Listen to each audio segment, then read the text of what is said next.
ජීවිතේ වැඩිපුර ලැබෙන හොඳම දේවල් විඳින්න. දැන් SLT broadband වෙතින් 75% දක්වා වැඩිපුර data සතුට ජනවාරි 1 වෙනිදා සිට Sri Lanka Telecom. Making headlines here on First at 9. Environmental protection. President Maithripala Sirisena halts all activities endangering the environment at the Muthurajavala Sanctuary. Fighting the corner.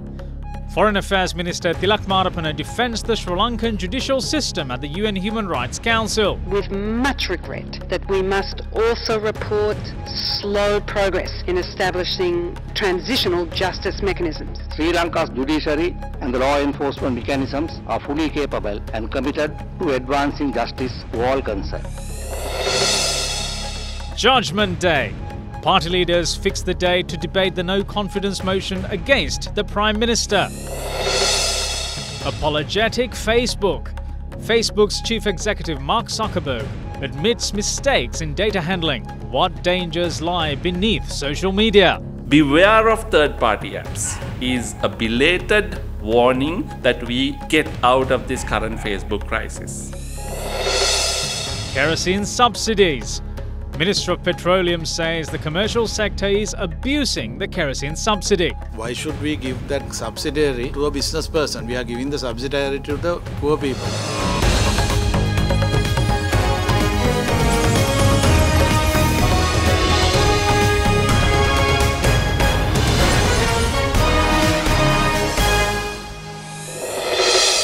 Good evening and welcome to First at 9. I'm Dhammika Ekanaika. Now we start off this evening with the proceedings in Geneva, where the 37th session of the United Nations Human Rights Council is underway. United Nations Deputy High Commissioner for Human Rights Kate Gilmore yesterday asserted a possible need to establish a specialised court in Sri Lanka to deal with serious crimes supported by international practitioners. In response, Minister of Foreign Affairs Tilak Marapana said that Sri Lanka's judiciary and the law enforcement mechanisms are fully capable and committed to bringing justice to all concerned parties. United Nations Deputy High Commissioner for Human Rights Kate Gilmore presented the written update to the Council yesterday on Sri Lanka's progress of implementing Resolution 30/1 of 1st October 2015. In the absence of concrete results or publicly available drafts of legislation, it seems highly doubtful that the transitional justice agenda committed to by the government under this Council's Resolution 30/1 will be fully implemented before our next report in March 2019. Furthermore, the authorities have yet to demonstrate the willingness or the capacity to address impunity for gross violations of international human rights and international humanitarian law.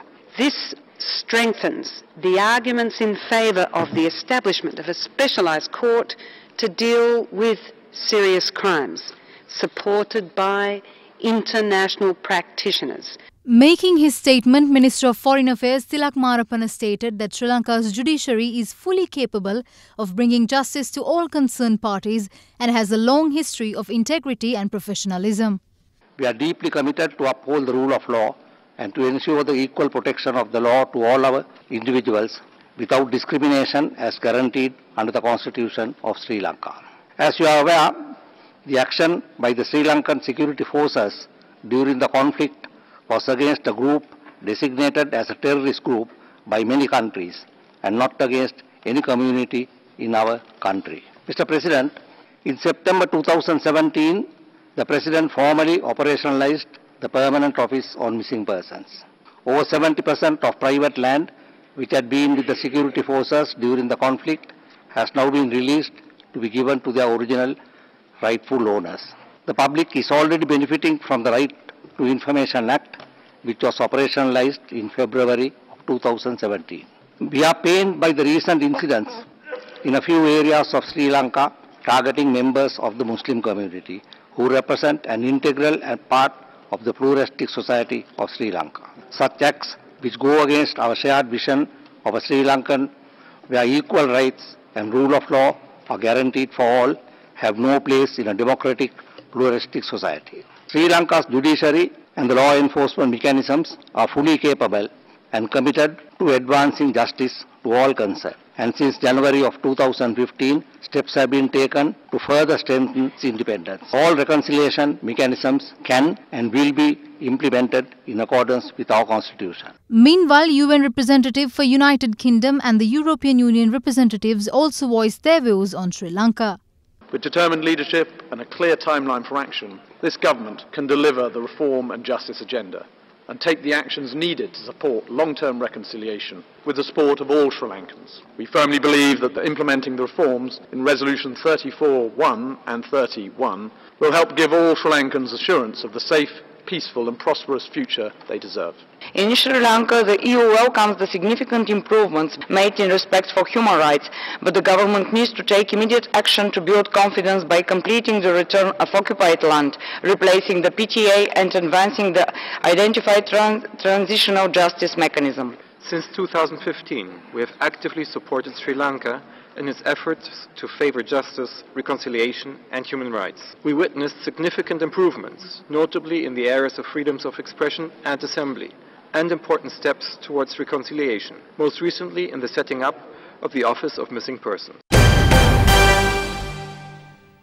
Having concluded examining the petitions filed on the Judicature Amendment Bill, the Supreme Court today stated that it will inform its decision to the Speaker of Parliament soon. The bill was brought in by the government to set up a permanent High Court at bar to expedite the large amount of pending cases.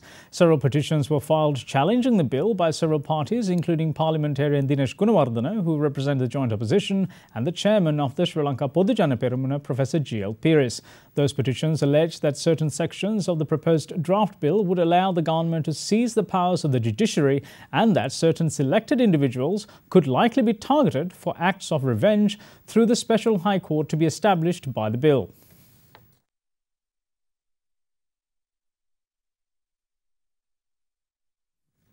Now, party leaders have decided to debate the proposed no-confidence motion against Prime Minister Ranil Wickremesinghe on the 4th of April.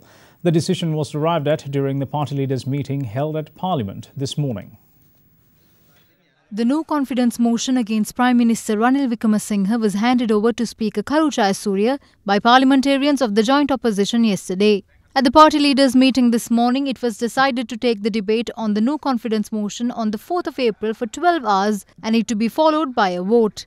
In such a backdrop, the parliamentary group of United National Party convened a meeting to discuss the no-confidence motion against Prime Minister and several other issues. State Minister Ajit P. Perera said that parliamentarians of the UNP who are not currently abroad handed over a letter with signatures mentioning that they will support the Prime Minister in the no-confidence motion. We at the United National Front signed a proposal against a no-confidence motion to show strength and unity. Meanwhile, the subject yet again dominated the political arena. We didn't bring this no-confidence motion to lose. All 96 of the joint opposition decided to stand together in this. With the 6 members of the JVP, we have 101 who will support it. If a government is toppled, it should be done for a good cause. It should not be done to increase power or to get into parliament through the national list. People should understand that this is not just geared towards removing the Prime Minister. This is a plan to chase away the President as well. We'll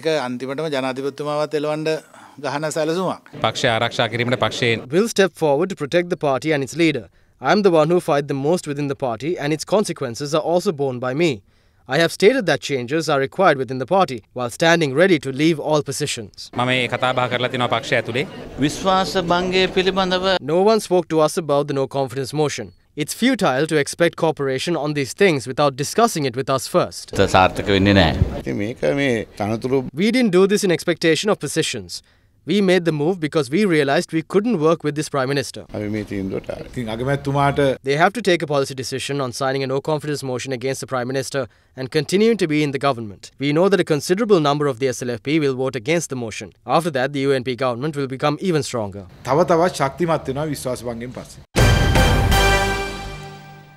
President Maithripala Sirisena today directed a halt to all activities which endangers the environment at the Muthurajavela sanctuary.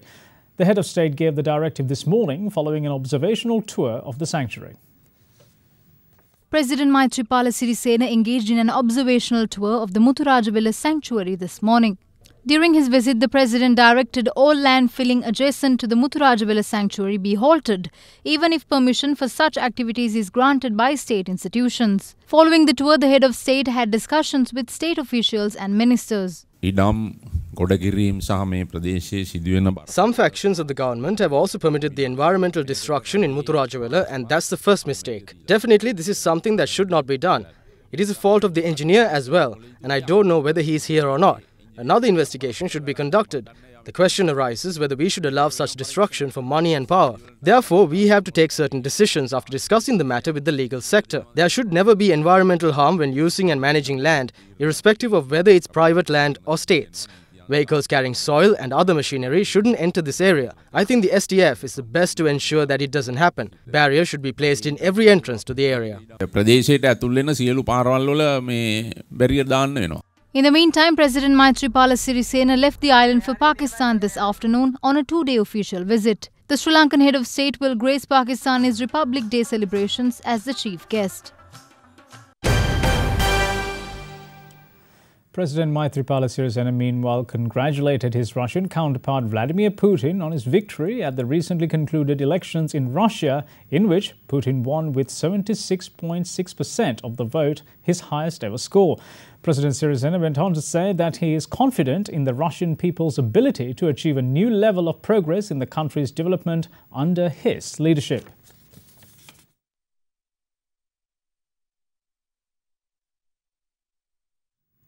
Now, former President Mahinda Rajapaksa is of the view that Deputy Minister Ranjan Ramanayake is insulting the judiciary while exploiting parliamentary privileges.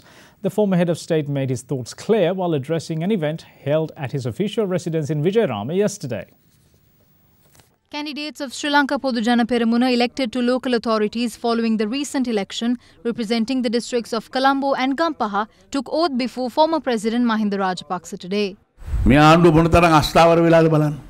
This government has become so unstable that the President says one thing in the morning and the Prime Minister does another.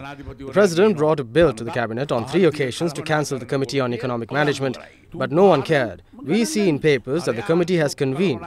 Such did not happen during our time. And whatever is said, we stayed together when we took a decision. Today the country is unstable and it affects all sectors. Just see how Deputy Minister Ranjan Ramanayake insulted the courts, judges, lawyers and everyone else. The government should also bear responsibility for such. It was a threat levelled against the judiciary. Minister S.P. Dissanayake was imprisoned for 2 years and I got him out in 1.5 years. He lost his parliamentary seat and I was blackguarded for it. As a lawyer, I have an issue with it. No one has the right to defame the courts. Rosie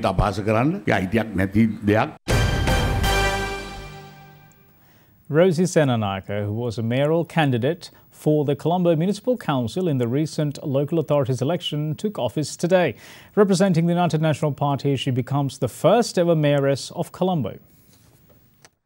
The ceremony to mark the first ever mayoress of the Colombo Municipal Council, Rosie Senanayake, taking office, was conducted this morning.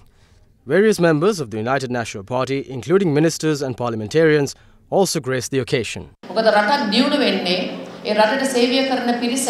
A country will only develop if the requirements of the people who serve the country are met. 1/3 of the people living in areas under the jurisdiction of the Colombo Municipal Council are low-income families living in shelters. We should put an end to 2-3 families living in one confined space. In our 10-year plan, we have pledged to build 50,000 houses.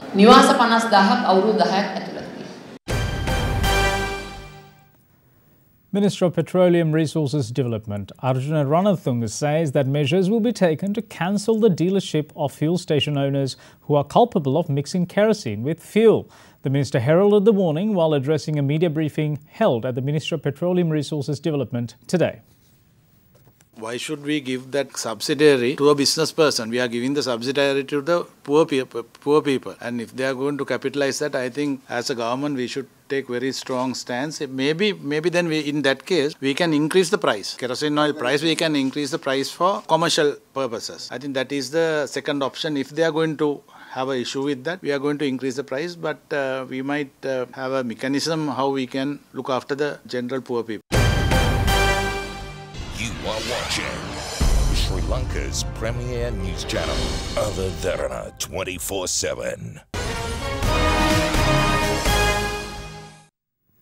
Welcome back. You're watching First at 9. Now, we have an update on the story we brought to you last night on Cambridge Analytica. On the heels of that news, Facebook's chief executive Mark Zuckerberg today broke his silence and admitted that his company made mistakes while handling data belonging to 50 million of its users. He promised to take tougher steps to restrict developers' access to data. The world's largest social media network is currently embroiled in a scandal, facing scrutiny of allegations related to Cambridge Analytica improperly accessing user information to build profiles on American voters, which is alleged to have helped elect US President Donald Trump in 2016. With all this up in the air, a French campaign, #DeleteFacebook, is trending on other social media sites, calling on users to delete their profiles in protest to this breach of trust. So the question is, should you do this as well? And are we at a time where being on social media platform like Facebook is harming us in return? As UK's Channel 4 released 3 videos of the 5-part expose over the weekend, London-based political consultancy firm Cambridge Analytica and Facebook have now come under severe security as well as media scrutiny all across the world. In an interview, Facebook chief Mark Zuckerberg made his first comment on the issue today, admitting that the trust of 50 million of its users have indeed been breached. This was a major breach of trust, and I'm really sorry that this happened. We have a basic responsibility to protect people's data, and if we can't do that, then we don't deserve to have the opportunity to serve people. There are a few basic things that I think we need to do to ensure that. One is making sure that developers like Alexander Kogan just don't get access to as much information going forward. The other, we're going to go now and investigate every app that has access to a large amount of information from before we lock down our platform. One of the most important things that I think we need to do here is make sure that we tell everyone whose data was affected by one of these rogue apps, right? And we're going to do that. Since its inception in 2004, Facebook enjoyed a growing popularity, and as of June 2017, the social media network had more than 2 billion users who are active on a monthly basis. However, recent events had a blowing effect on the world's biggest social media network, with the company losing more than $45 billion of its stock market value over the past 3 days. Commenting on the involvement of UK-based political consultancy firm Cambridge Analytica for the first time, British Prime Minister Theresa May backed the investigation into the firm over the misuse of Facebook data. What we have seen in Cambridge Analytica, the allegations are clearly very concerning, and it is absolutely right that they should be properly investigated, because people need to have confidence in how their personal data is being used. And I would expect Facebook, Cambridge Analytica and all organisations involved to comply fully with the investigation that's taking place. Thousands of users took to Twitter to voice their displeasure over Facebook's privacy limits and issues related to various third-party applications that allow data to be accessed without users' proper knowledge. It's in this backdrop that #DeleteFacebook has now gathered momentum across the world, with many wanting to delete their Facebook profiles.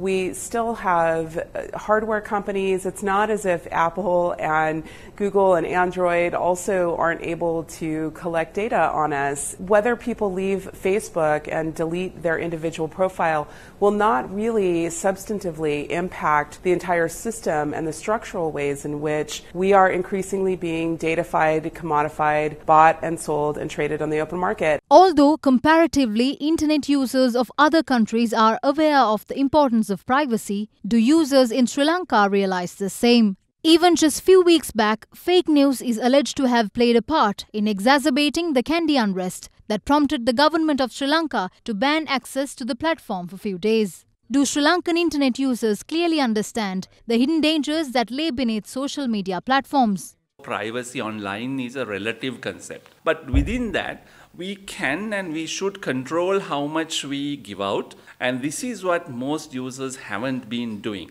And in a country like Sri Lanka, where there are no laws or regulations to protect privacy, the responsibility is entirely on individual users of social media platforms to be always aware that once we put something out, there are many possibilities of it being harvested, used and repurposed by people known and unknown. Regular Facebook users know that there are many fun activities that are often promoted on Facebook. They've been developed by parties other than Facebook. They're just riding the platform to get us to sign up and get us to participate. Almost all of these are free, but there is a catch. They ask for our data, and inadvertently, without thinking too much through it, many of us disclose our key personal data. Beware of third-party apps is a belated warning that we get out of this current Facebook crisis. Social media sites such as Facebook,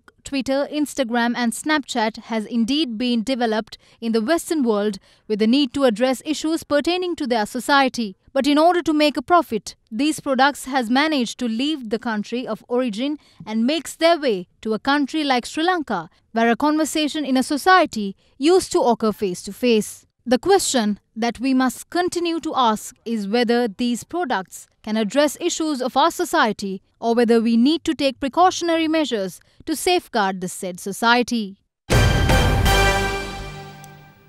Now, continuing with more local stories, compensation was provided for the victims of the riots that took place in Alutgama and Beruwala in the year 2014. This was carried out by the Minister of Prison Reforms, Rehabilitation, Resettlement and Hindu Religious Affairs, D.M. Swaminathan. 3 people died and a large number of properties were destroyed during the violence that erupted in Alutgama and Beruwala in 2014. Today, Minister of Prison Reforms, Rehabilitation, Resettlement and Hindu Religious Affairs, D.M. Swaminathan handed over the compensation money to the victims. There has been a delay in this due to academic reasons, in the sense that we had to submit these papers, get the approval of the cabinet. Cabinet has already approved it, but unfortunately there has been a small comment in the cabinet paper, an observation by them to say that certain compensations will have to be paid in accordance with the old schedule. That is only in respect of property, that is only damage of household equipment. Accordingly, with the Cabinet's approval, compensation money worth 5.7 million rupees was provided for the families of the 3 people who lost their lives and 5.8 million rupees was provided for the 12 people who sustained bodily harm. As the damage caused to 85 houses and properties were estimated to be below 100,000, 3.6 million rupees was provided as compensation. The 4th batch of devotees who won the privilege to be a part of the program Dammadiva Vandana, organised by FM Derana, journeyed from the city of Agra to the city of New Delhi. There, the devotees paid homage to the site at which Lord Buddha delivered the Satipatthana Sutra. The devotees are due to head to the Indira Gandhi International Airport next. The 5th phase of the program Dammadiva Vandana has now commenced.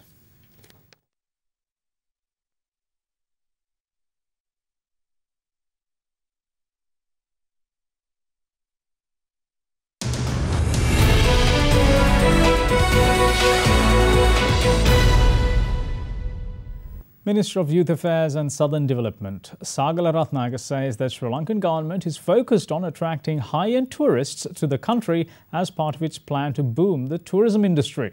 Addressing the launch of the Future Minds Higher Educational and Career Exhibition, which will be held in June and September this year, the minister also admitted that the government failed to communicate its development plans to the people.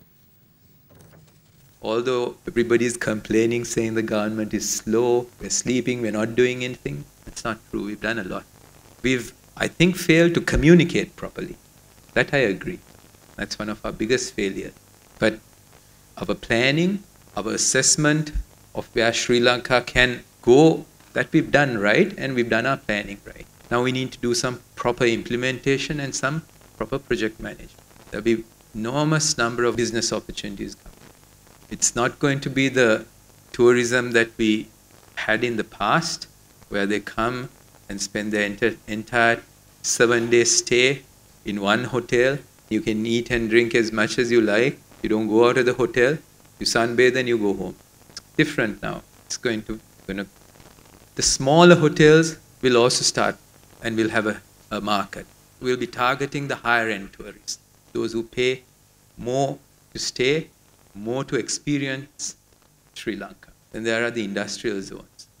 These won't be the the garment factories that came in the 70s and 80s will move forward, and these will be the electronic manufacturers and that kind of. When all of this starts moving, we will need varying skill set. It will start with the technicians and it will go up to the highest level that you all are targeting. And now to bring you a market update, Sri Lankan shares ended marginally higher today, snapping 3 straight sessions of falls as investors bought beverage and diversified stocks. The all-share price index rose 0.09% to 6,451.51 after it posted an 8-week closing low in the previous session.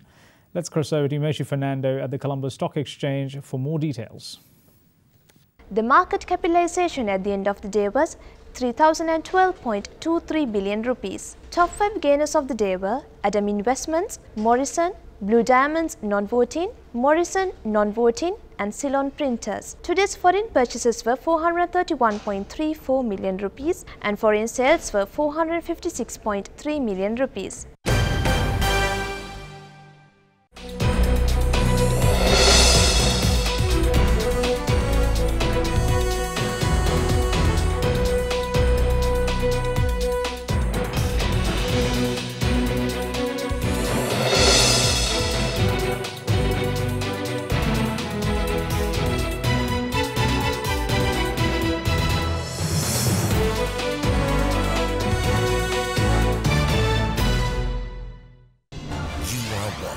Sri Lanka's award-winning news channel, Other Derana 24/7.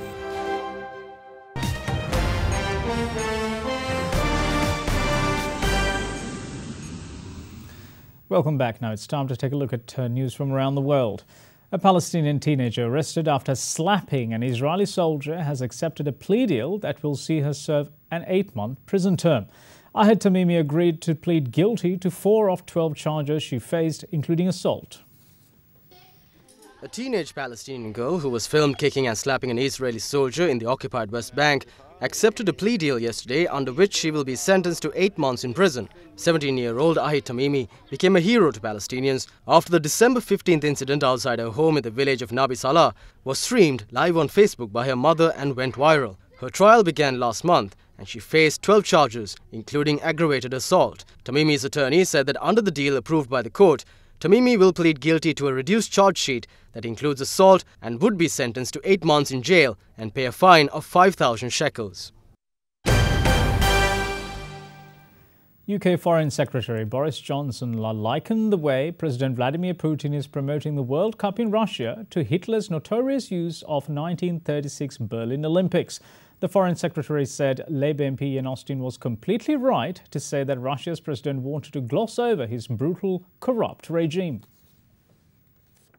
British Foreign Minister Boris Johnson said yesterday that the timing of an attack using military-grade nerve agent against a former Russian spy in England was probably connected to the weekend election won by Russia's President Vladimir Putin. He said Putin wanted to cause trouble wherever he can, so he can portray his country as strong again after the collapse of the Soviet Union, and clarified that Britain's quarrel is not with the Russian people, but with Putin's Kremlin. Johnson also said Putin will try to bolster Russia's image through hosting the World Cup, in a similar way to how Adolf Hitler used the 1936 Olympics when it was held in Nazi Germany, adding that the safety of football fans and players is of crucial importance. Yes, I think the comparison with 1936 is certainly right, and I think it's an emetic prospect, frankly, to think of Putin glorying in this sporting event.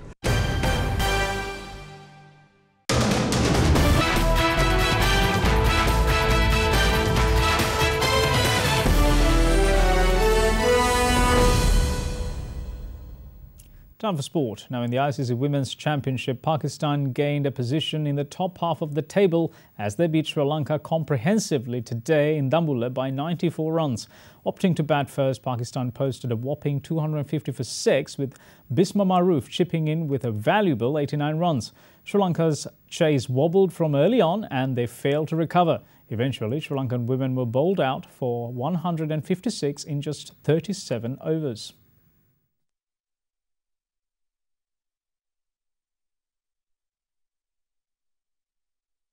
Now, staying on with cricket, after playing hardball against the decision review system for years, the Board of Control for Cricket in India has given the go-ahead for the referral system to be introduced in the upcoming edition of the Indian Premier League.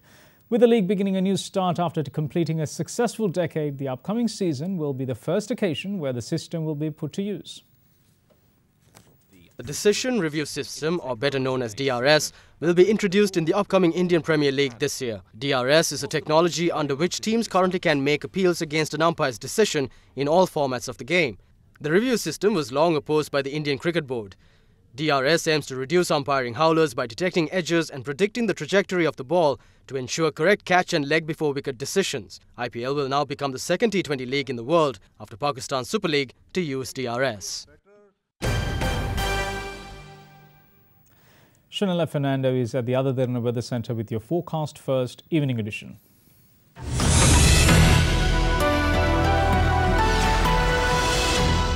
A very good evening and welcome to Forecast First. Your temperatures for tomorrow will range between 19 and 31 degrees Celsius, with the lowest yet again expected in the Central Hills. Well, looking at the map, a low pressure zone will form from the west of the island and will gradually disappear. The very north of the country, including Jaffna, Manna and Vaunia, will experience sunny weather throughout the day. But it will be an opposite scenario in the areas of Negombo, Colombo and Matara, as well as Hambantota, as they will experience showers and thunder showers. That's all we have from the Weather Centre tonight. Up next is your City by City forecast.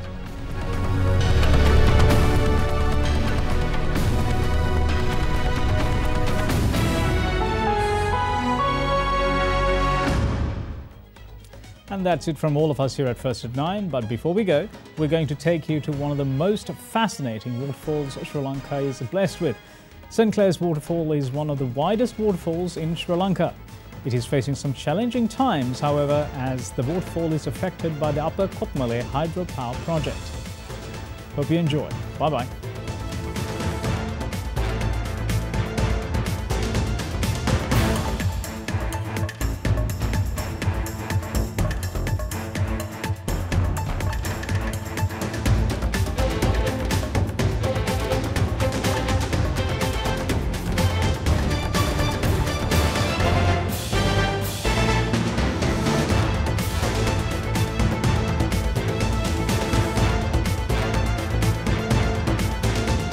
Bringing you the news and information 24 hours a day. This is Sri Lanka's premier news channel, Other Derana 24/7.